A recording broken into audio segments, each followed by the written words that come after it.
Hi, everybody. Welcome to our webinar, Embedding Ethical Data Practices into Business Strategy and Culture. So I wanted to start by pointing out, so across every measured metric, analytics adoption, governance, AI, and third-party risk, we're seeing the same thing. So data exists, but data integrity, integration, and insight are lagging far behind. So the source for this data and inspiration for today's conversation is LRN's recently released 2026 Ethics and Compliance Program Effectiveness Report. So I am your moderator, Meredith Hunt. I am an Ethics and Compliance Advisor at LRN. So with me today to dig into the timely topic of data integrity are two seasoned experts in this field. So we have Francesca Lujudai and Gary Kaibo. So if you wouldn't mind, Francesca, introducing yourself and talking about your background. Sure. Thank you, Meredith. I'll just mention that I look forward to reading the program effectiveness report every year and always appreciate the insights. So as Meredith mentioned, I'm Francesca Lujudai. I'm an attorney working in-house at STAR, which is an insurance, travel assistance, and investments company.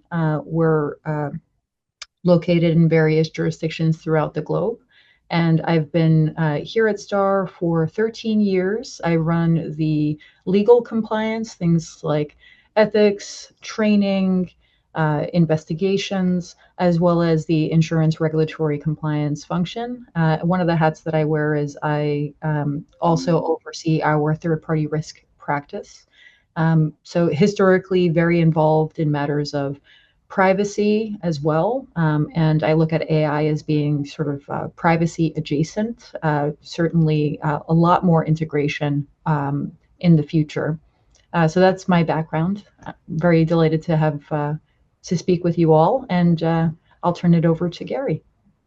Thanks very much, Francesca, and thanks, Meredith. My name is Gary Kaibo. I'm a partner with a law firm in New York, Davis and Gilbert, and our firm has a very heavy emphasis in the marketing, technology, and media industries, and I co-lead our privacy and digital media practice within that firm.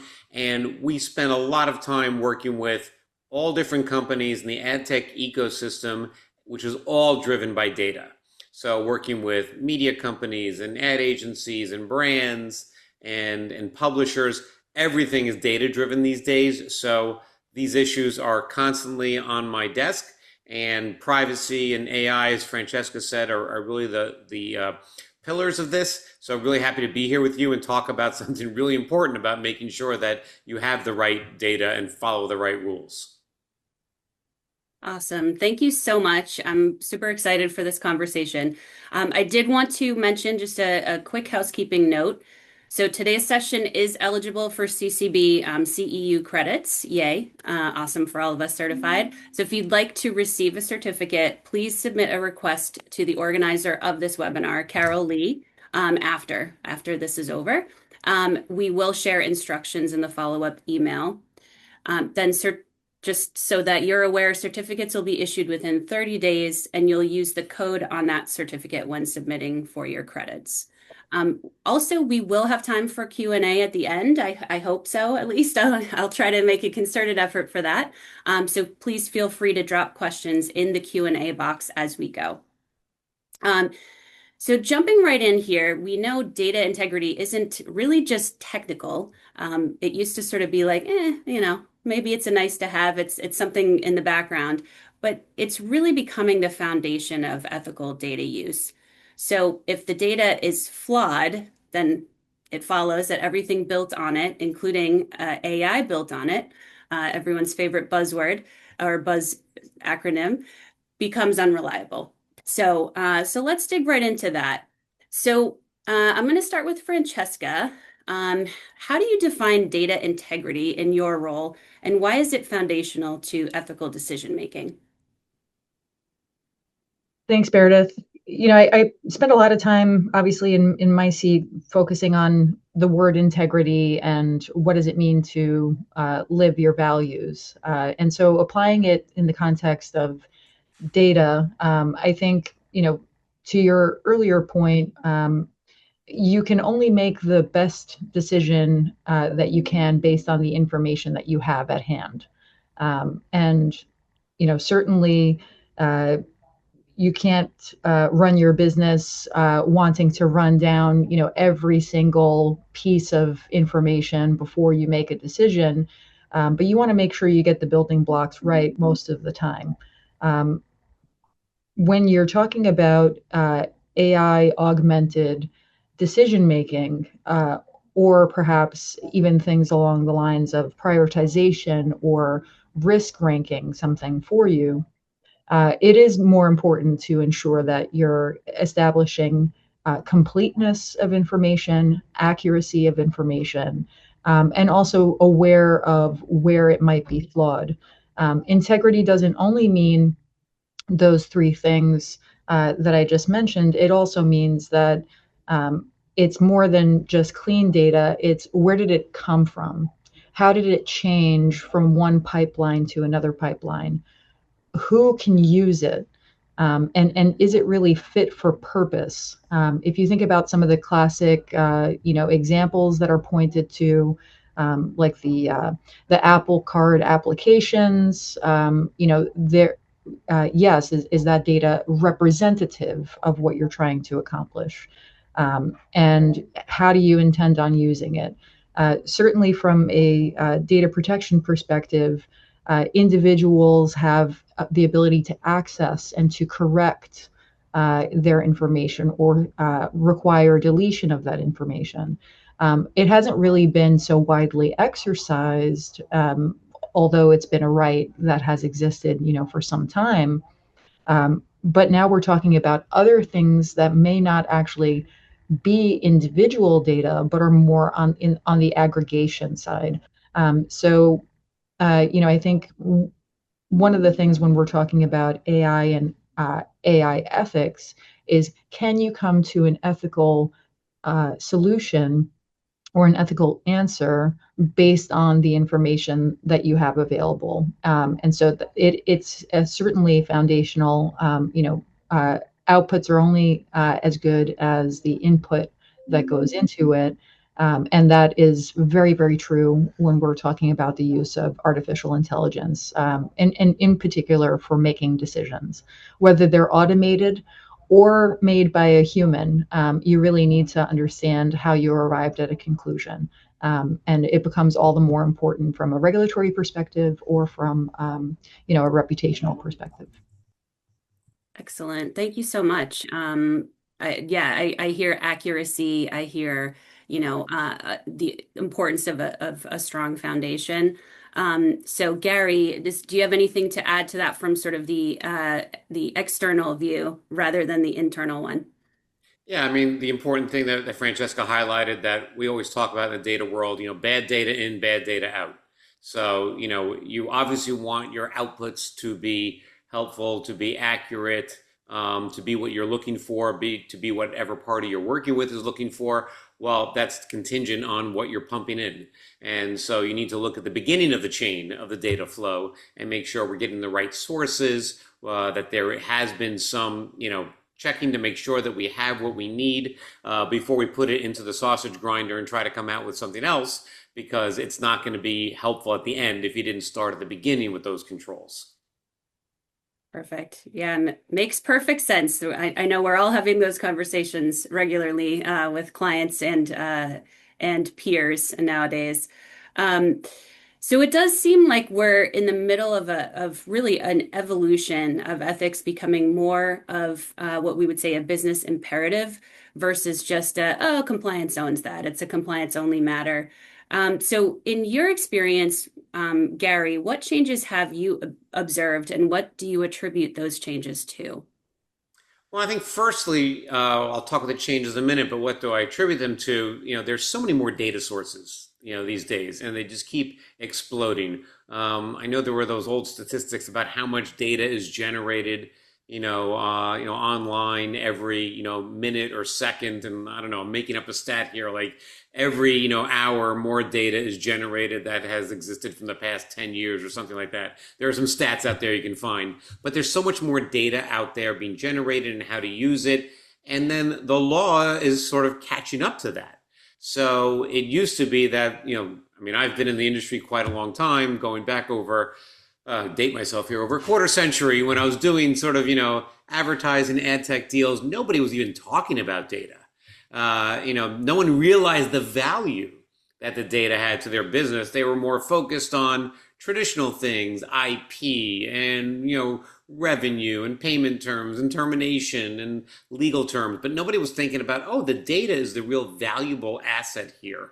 When I was doing some early online video deals in the very early 2000s, 2001, 2002, it was shocking how like the largest media companies in the world would not ask about the data because they didn't realize the value it had. So I think that industry changed a lot in terms of how it views data. And then the law started to catch up. We didn't have any comprehensive consumer privacy laws in the United States until California came out with CCPA in 2018, which became effective in 2020. And now we have so many new laws, and now we have AI laws, and a lot of them start to address the obligation that you must do an impact assessment, what's sometimes called a data privacy impact assessment. In the AI laws, it's defined a little bit differently about a risk analysis for consequential decision making. So the law is starting to realize, oh, data is everywhere and it's being used everywhere. Maybe companies should look at it and analyze what they're collecting, where they're getting it from, how they're going to use it before they productize this and get it out to third parties. So it's been an evolution. Usually business is moving faster than the law, but I think the law is catching up. Awesome. Yeah, no, that's so that's so interesting too because I think we don't realize how far we've come in such a short amount of time relatively in the just the way that we view data. So that was great. Thanks, Gary. Um, so at this point, I didn't mention this in the housekeeping notes, but I do have a couple of poll questions because I think those are always fun. So I do have a question for the audience. So, speaking of AI, do you formally have responsibility for ensuring AI governance and controls are appropriately implemented in your organization? So is that a yes? I have the formal and primary responsibility. Is that a yes informally while we kind of discuss the company position? Or is it no one person or team has responsibility, it's shared cross-functionally?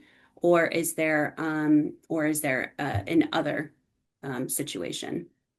So I'll give you a little bit of time on that one. This is definitely a question that comes up a lot, I know, in a lot of conversations that I've had with clients lately.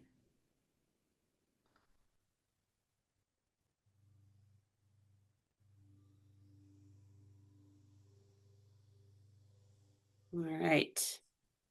And the results. So, unsurprisingly, at least to me, based on these conversations I've had, no one person or team has responsibility, by and large. 56% voted that it's shared cross-functionally. There is the second place is other. So there's kind of figuring out that positioning. So I do think that's really, really interesting and that definitely has been my experience with conversations with clients.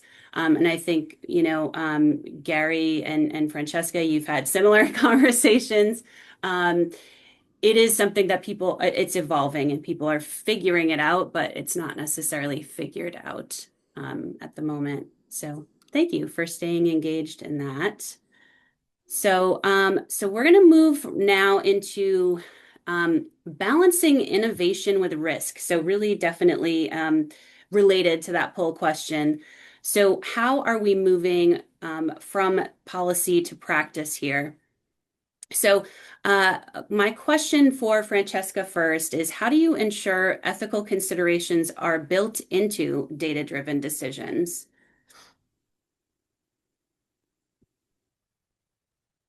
It's an excellent question. I don't know if anyone has it fully figured out yet. I think the best that we can uh, do at this stage is try to integrate the decision making as part of an existing framework. So, if you think about it from governance perspective and based on the poll responses, something like who owns data is quite a daunting or can be a daunting concept. So it goes back to sort of initial foundational questions about who's the data owner, who's the data steward, and what are the corporate values, and what's the guidance that we give to individual employees or managers around operating with principles of accountability and trust. The old adage of the golden rule, sort of treat others the way you want to be treated, and ensuring that individuals are equipped with the tools that they need to think through decisions, and then also embedding a bit of monitoring as part of the process as well. There are a lot of tools out there that are advertising the ability to monitor prompts, and also provide some oversight and visibility for the folks in the assurance or the control functions to evaluate that. I think ultimately it takes a village. It's sort of like that same sort of adage of rearing a child. You need to ensure that everyone is collectively working together towards the common goal. So back to what we were talking about earlier, um, one of the sort of technical sides of evaluating what a model is doing is documentation of why certain pieces of data were selected for the potential outcome that you wanted.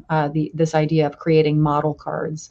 So, I think the compliance function in particular is well suited for engaging with artificial intelligence and with artificial intelligence governance, and trying to embed that as part of the existing governance framework within an organization is probably the best thing that we can do, because we conduct risk assessments. To Gary's earlier point, what is the impact of what we're looking to accomplish? What is the expected outcome?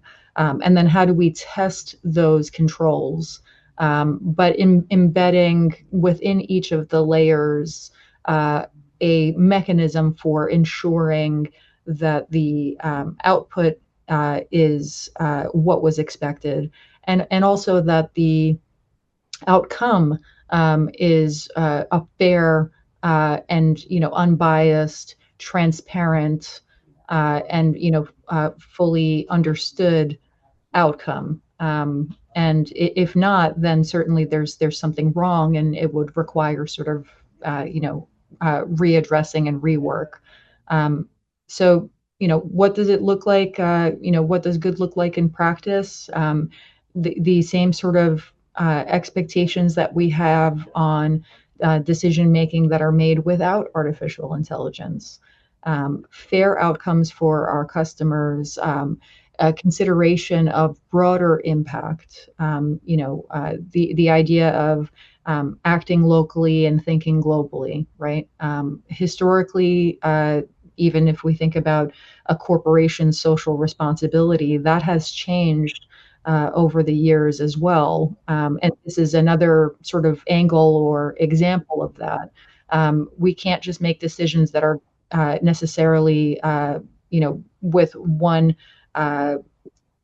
benefit or one outcome in mind. We have to sort of think about the broader implications, and that's what I think is part of the role of a compliance and ethics professional, to get people to think more on a macro level, not just within their individual role or function, but more broadly about the impact to a company. I'd be curious too to hear what Gary's thoughts are on that. Yeah, I mean, I think in terms of, the way that we get this right, to borrow a concept from the privacy world, we often talk about privacy by design, Yeah. which is the concept that if you're going to build a new product or service, think about the privacy impact at the beginning of the process. Don't build a new product or service and then at the end say, all right, now we need to think about privacy compliance. So I think it's the same thing with, ethical use of data, about thinking at the outset, let's call it, data by design. That at the outset of any new project or building a product or service, you're thinking about the data that we're going to be using in connection with this project and what's the ethical and proper use of that data. And then who makes those decisions? Sometimes there's a committee. There may be people from different functional areas. It's important to have everybody involved in speaking to each other. So it may be, the product folks, maybe legal counsel, of course, IT, other compliance people. Everyone needs to speak to one another because you don't want one group just running away with it, because certainly you have some people that their primary focus is to just generate revenue for the company, and then others whose primary focus is to avoid risk for the company. So you don't want the one team that just says yes, yes, yes to everything, going ahead and doing it, or the other team that says no, no, no to everything, just shooting down every good idea and plan. So it's that proper discussion at the outset, and it's the proper collection of people within the organization who can give their input and then develop the controls together. Yeah, Yeah. that's, oh, Oh, sorry. Francesca, go ahead. sort of one of the tools that I always find helpful is sort of predefining, what are those stop and ask moments, because everyone operates in sort of ideally everything would operate in black and white, but unfortunately that's not the case. There is a lot of gray, and to Gary's point, a risk professional will almost never agree to take risk, right? And it's everyone's sort of collective decision making. But what are those, predefined stop and ask moments, and how best can we embed those along the chain of decision making to ensure that we're achieving the right result? Yeah, no, that's fantastic. And honestly, this feeds right into the cross-functional nature of this issue, right? I mean, it's not in a vacuum. It's not one person owns all. And that's what makes it so complex and why we're having this conversation. So I would also add, change management as a huge part of that, because especially with AI, people trying to understand and adopt new ways of doing things. They don't always know what is okay and what isn't, right? So yeah, that's fantastic. Thanks, guys. I think we're learning a lot along the way, hopefully. So I wanted to move into talking about culture and leadership. So this is something that comes up again and again. Having a middle management gap is a common problem, and it's something that we've noted at LRN with our program effectiveness reports, not just this year's, but in previous years as well. So making ethics operational is ultimately really a culture and leadership challenge. So, Francesca, I'll start with you. How do you translate ethical data principles into everyday decisions? Yeah, I think this sort of gets to the point that we were making just a short time ago. Employees and individuals in our daily lives don't always recognize that they're in an ethical dilemma when they're in the ethical dilemma. So, what can we do from an awareness standpoint, from a tooling standpoint, to help engage with employees and also with their supervisors and other members of management to encourage the recognition of this ethical trade-off that sometimes happens. We were talking about outcomes a short time ago. Just something that's good for me may not be good for another. And how do you weigh those items, and who do you go to when those issues arise? It gets back to that stop and ask moment. It gets back to having trust that if someone asks a question or raises a concern, that they're not going to get into trouble necessarily. It's those same types of, I think, compliance and ethics uh, responsibilities that we all have.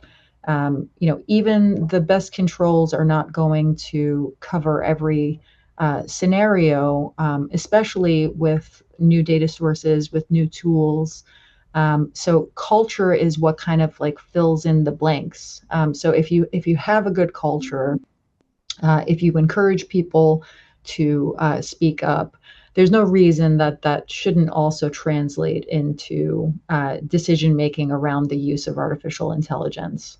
Um, it's one point that Gary made earlier, and it's it sort of relates to a point that I want to make about respect.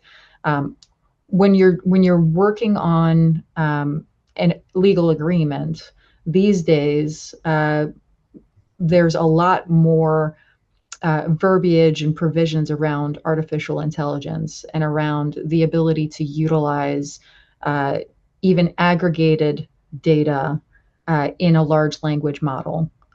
Because as people recognize the value of data and the potential, revenue source or the ability to get a competitive edge, that's working its way into a document. uh, One of the guardrails that everyone sort of expects in a governance program, whether it's a regulator or a board or shareholders or individual stakeholders, is that it will be free from bias, that it will be fair and transparent, and that it will respect the rights of others, whether that's intellectual property rights or otherwise. And those are some of the core elements of appropriate decision making and good stewardship. So I think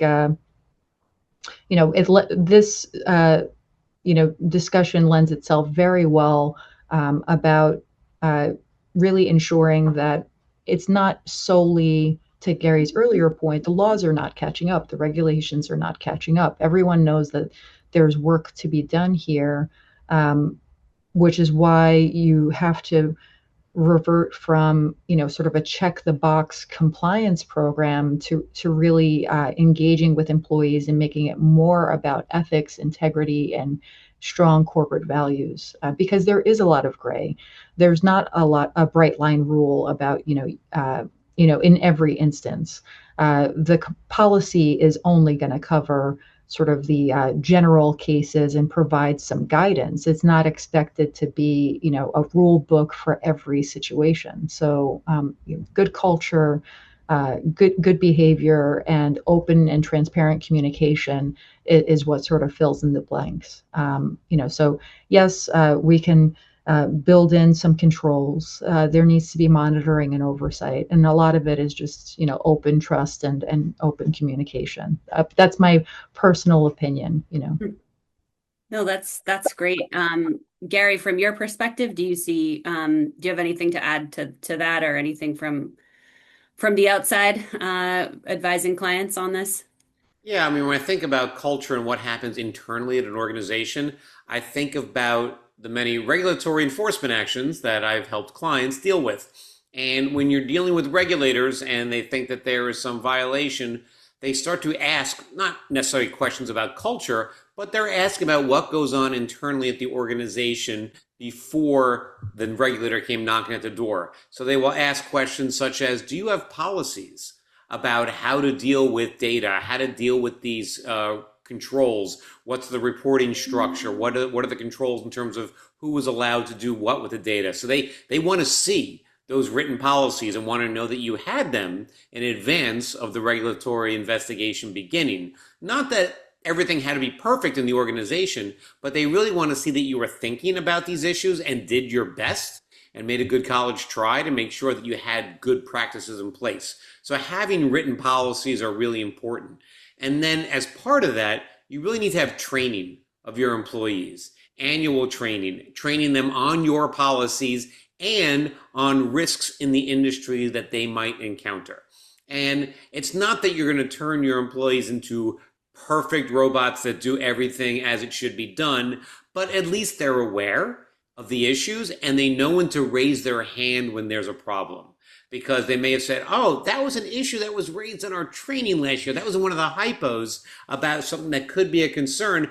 I think I need to go speak to my manager, or I need to go speak with legal or someone like that. So developing that culture is very important. And then again, as I said at the beginning, if you have a regulatory action, coming to the regulators and explaining how you have that culture can be a tremendous benefit and a tremendous defense. It's not going to, the regulators are not going to expect that everything you do is absolutely perfect, but they're going to expect that you did put policies and procedures in place, you did the best you could, and if there was an oversight that happened, maybe they'll let bygones be bygones with that if they realize that you're doing as best a job as any company could do. Yeah, that's perfect. Yeah, risk awareness is such a big part of a lot of the conversations I have with clients as well. So that's spot on. I also wanted to before we move on, kind of talk about the role of managers in reinforcing ethical data use, because I think that's a really important thing. As I mentioned, there we chronically have seen this gap in middle management, sort of drop off of adoption of different things internally in a compliance program. And so I'm interested to hear, Francesca, if you wouldn't mind giving a little perspective on that specifically before we move on. Yeah, I think I'm happy to. This is something that we in the compliance community spend quite a bit of time on. Yes. Often you hear, and I think everyone that's participating or playing this back has heard it. You worry about the tone at the top, and absolutely, that's true. And when we're talking about ethics and we're talking about pressures that individuals may face internally in an organization, um, the communication and what is emphasized and what is not is a particular focus. So you can have great tone at the top, and unfortunately, certain pockets of the organization may not receive that same message, or there's sort of maybe a situation where someone within the middle levels is sharing a different message, or has different priorities on their mind, and sometimes that can get confusing. Um, or there are certainly situations where perhaps a department or a function may have their own sort of mini culture or ecosystem or manner of doing things. And that can also create confusion or tension. And the goal is to try and ensure, like we do through a transaction cycle, sort of in the same way, whether your approach is bottom up or top down, or if it's across, that we're engaging with the individuals who are leaders within their groups and their organizations to share consistent messaging, to demonstrate the real value of ethical decision making in daily life, and that you're not going to chase something just because it will involve some short-term profit, and maybe it's some of the enforcement actions over the years that help tell that message, because ultimately there are lots of examples that can be pointed to of organizations where they emphasize bottom line profits over things like safety, and the like. So what roles do managers play? Employees look to their managers, and it's a natural human condition to look to your manager to get guidance, and to get support, or to get your priorities or your performance goals. And the best thing that I think we can do in the compliance and ethics or legal or risk functions really is to ensure that managers know when they, what they should say, what guidance they should provide, or and when they should make a referral. They don't have to have all of the answers, right? They just have to know enough to ask a question and be able to spot that risk. To your earlier point, Meredith, being aware of risks associated with the decision and knowing enough to say what could go wrong. And it's a different style of leadership, I think, that you know, requires a little bit of humility on the part of the manager to know that they don't know everything, and it's okay to sort of crowdsource ideas and perspectives to ensure that everybody is staying on track with what they need to do.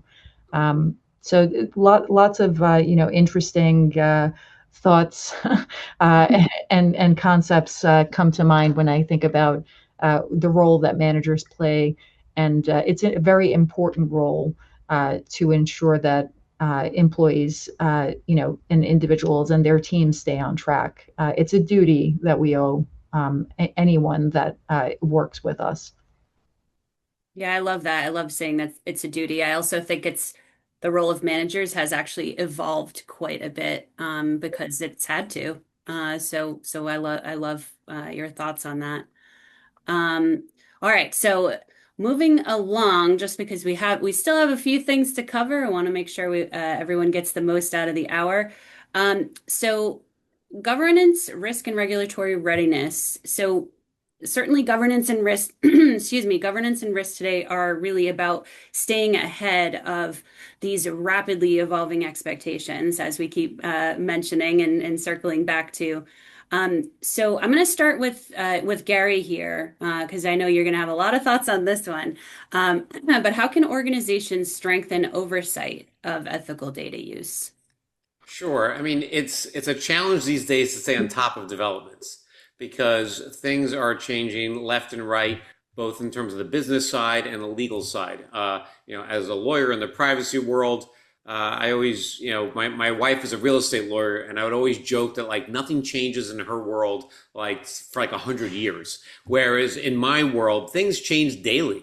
And if I were to unplug for a week, I'm not going to know what's going on in the industry. So staying on top of legal developments and business developments in this area is a real challenge. You need to find what sources are you going to check and read every morning so you know what's happening. You find out about the success stories, you find out about things that have gone wrong. And then internally at your organization, you really need to always review and update those policies and those practices that we were talking about earlier. It's not a one and done exercise. I mentioned training. Training's not a one and done thing for employees. It should be an annual occurrence. In my data privacy world and in my security world, clients always ask now about annual security awareness training. They want to make sure that you're speaking to your people every year because things change. And you can't just sit an employee down on the first day of their hire, tell them about the importance of a certain issue like data security, and then expect that that's going to stay with them for decades because the world is changing. So I really think it's that constant review in your own personal world to really look at what's happening in the industry daily. It's unfortunately the way we are these days. We all have our mobile devices, so we can stay on top of everything. And then internally, your organization revisit those policies and practices at a minimum annually, or when things change within the organization. If there's a significant change in the business, you need to go back and revisit the policies and procedures you had put in place under the old business model because they may not be applicable or they need to be updated for the new business model. So it's a constantly changing thing. As I said, it's not one and done. This is something that should be top of mind every day. Awesome. And Francesca, do you have anything to add to that? Yeah, I think it's a struggle. The struggle is real, trying to stay on top of regulatory and legislative changes. I think to Gary's earlier point, you look back maybe 20 years, 25 years, and there were not omnibus rules in any state really for privacy related concepts. Yes, maybe breach notification laws became more popular, 10, 15 years ago.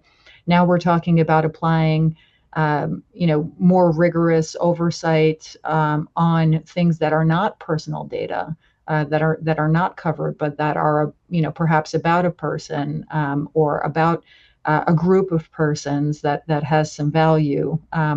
So I think staying on top of things is incredibly challenging.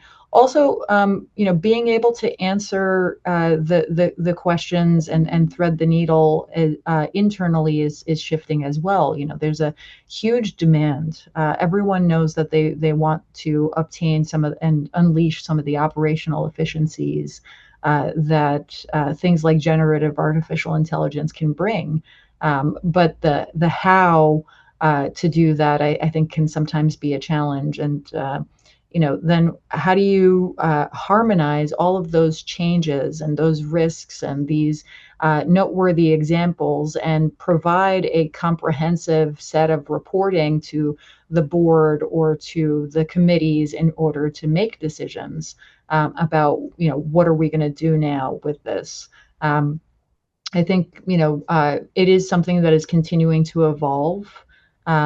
I think it will have knock-on effects as well for how we, uh, the collective, we and everyone challenged with this provides that oversight to of their third parties, uh, being aware of what they're working on, things like shadow AI. You may lock it down within your organization and you have existing tools, and those existing tools may have AI related components. And, maybe the individual owner of that application is, happy to push the button and allow it to work. So I think, all of this is shifting. The good news is we're all in it together.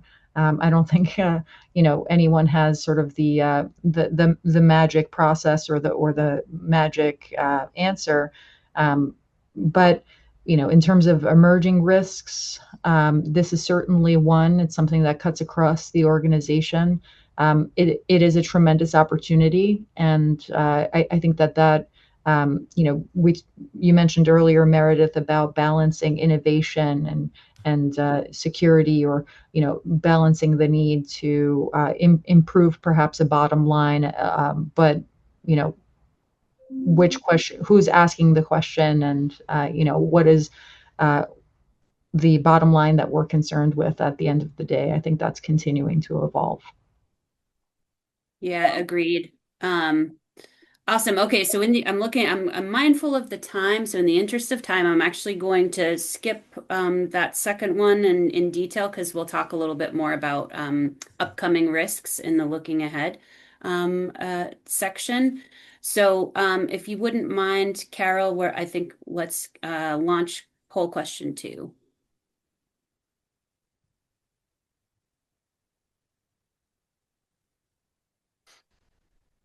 All right, so moving into AI related data risks. So, how prepared do you feel your organization is for AI related data risks? So, it's very prepared, somewhat prepared, not prepared, or unsure. So, I'll give you a little time.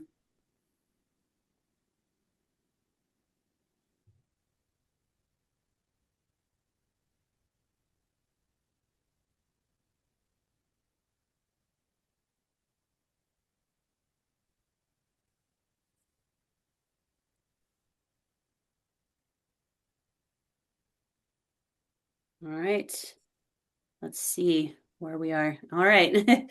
Unsurprisingly, I think somewhat prepared is the winner here.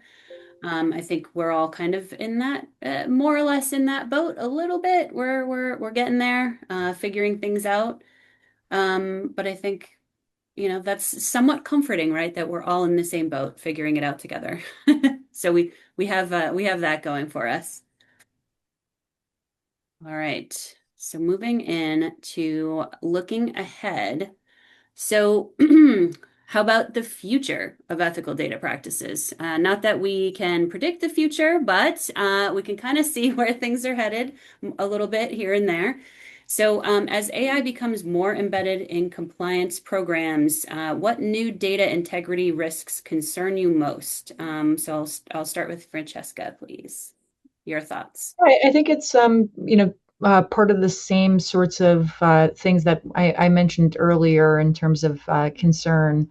We all have lenses that we have applied to our daily responsibilities, ensuring that not only is the data accurate, not only is it complete, but that it's also representative, not discriminatory, and that there's notice to the individuals or the participants about what is being used and for what purpose. Um, all of those sort of work together and culminate hopefully in an integrated and ethical decision making pursuant to a broader AI governance framework, which my personal opinion is it should really be integrated with existing governance structures at the organization. Yes, this is new. The technology is new, and there's a lot, of unknown. But if in order to ensure that adoption of the technology in a consistent and ethical and risk appropriate way is done, it really should sort of ensure that it's integrated and balanced and not sort of treated like its own thing. The idea that compliance is a compliance officer's responsibility has changed. The idea that information security is only for the IT team has changed.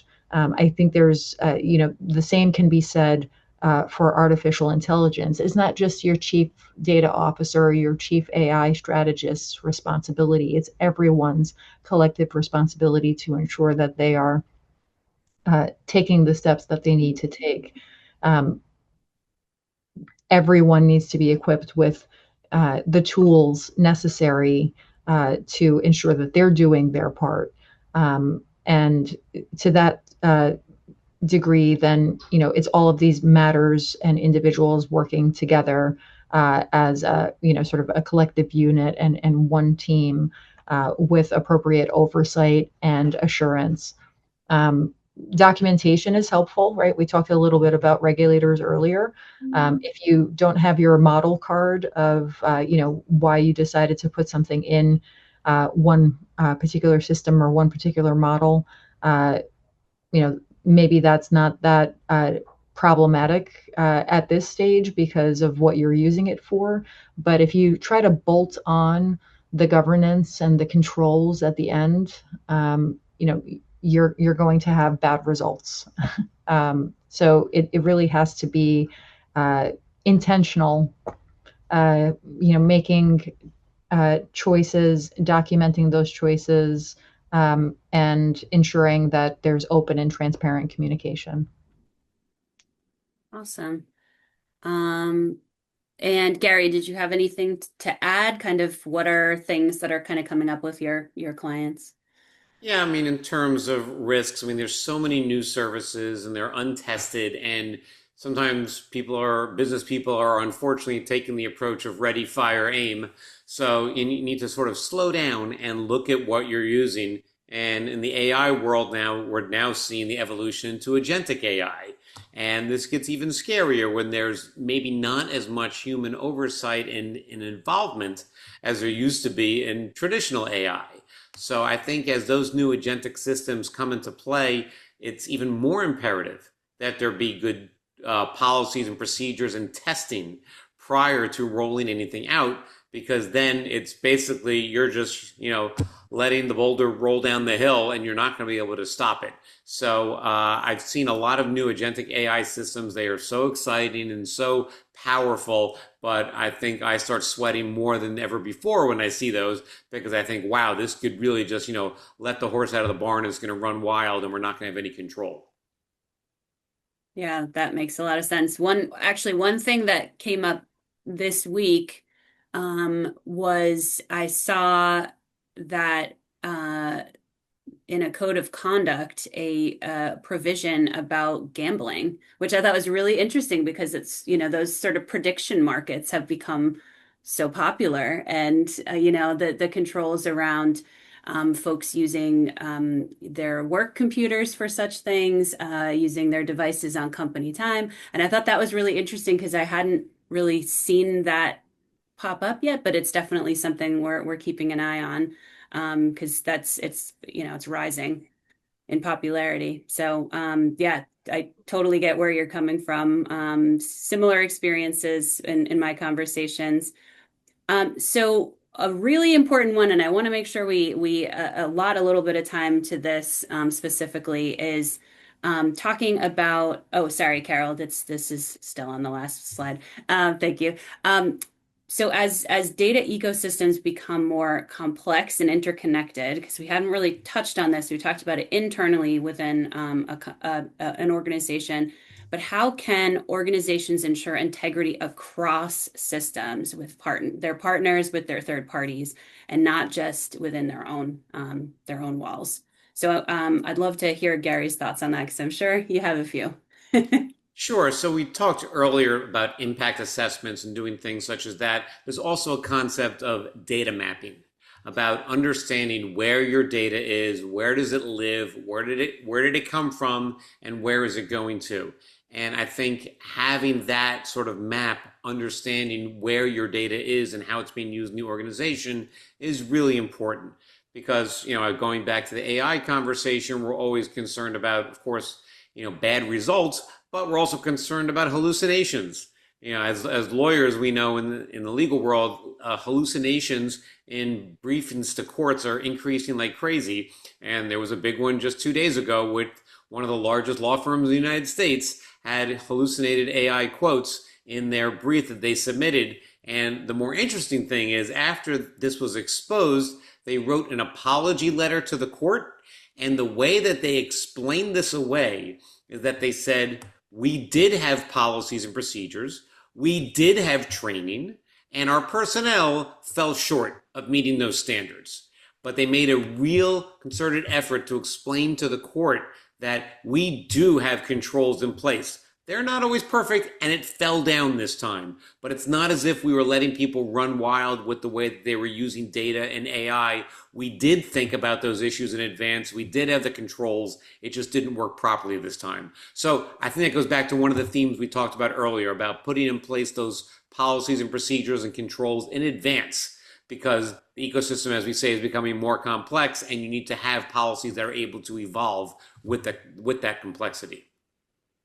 Yeah, that's great. I actually think that goes flows very perfectly into our closing question. So thanks, Carol. So what's one step organizations should take now to better embed ethical data practices? Keeping this in mind, keeping everything we've talked about today in mind. And I'd love to start with Francesca there. I love I what know you that said, one Gordon. one is hard, right? But Yeah, that's okay. I think,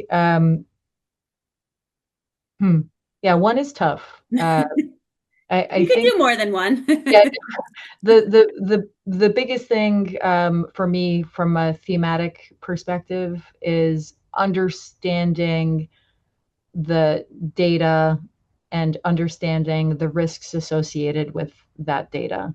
And so that has tethers and tentacles in uh, a lot of different areas. Data mapping is important. Um, Identification of risk, identification of use cases, and also establishing a data culture. So I think those are if I had to boil it down to one, it's seeking to understand the data and the risks associated with that data. Awesome. And Gary, do you have anything to add to Well, that? It could be more than if I had to one. pick one and want to pick a different one than what Francesca said, I'll say this. you're here right now in a webinar talking about these issues. And so maybe that's the one thing, you got to talk about these issues. And once you start the conversation, that'll ultimately yield to all the other controls we've talked about earlier. Yeah, that's it. That's a fantastic point. It's the education and the open kind of channels of communication. I think that's going to be really important for all of us to kind of stay with it because it's moving fast. So, Mm-hmm. do we have any questions at this point? Because we do have a couple minutes left. I was trying to be mindful here, but I don't see any questions in the chat. Um, Carol, am I missing any? No, there are no questions at the moment, but feel free to. We'll have a couple more minutes to see if anyone has. Yeah, if anything kind of pops up for folks, if you have any questions, let us know. We have a couple of experts here Well, as maybe I'll well. throw one other thing into the mix. We talked about changes in the law, changes in technology. We got to also consider changes in people. Yes. There's a different culture and a different way that the younger generation is working, and so you need to be able to adapt to the new workforce and the new way that they view things and the new way that they view using technology and using data and interacting in an organization. Because believe me, the 25-year-old is approaching things very differently than the 55-year-old. Yeah, that's very true. The generational difference, I think, is, that's something that we've also touched on in LRN's research, but it's, you have to be mindful of who's coming into the workforce, but also who's already there. So there's always going to be that sort of re-education in a lot of cases. Um, but all right. So because we don't have any questions, I am going to close out. And just a reminder, if you do want to get your CEU credits, please send us a note. And we will hook you up with that. But thank you so much for joining. I want to thank my panelists, Francesca and Gary. This was a great conversation. I could have these conversations every day, and I kind of do in one way, shape, or form. But I really appreciate you lending your expertise and your thoughts today. And thanks everybody for joining. Have a great Thank day. you. All right, Take thanks. Bye bye. Bye-bye. Bye bye.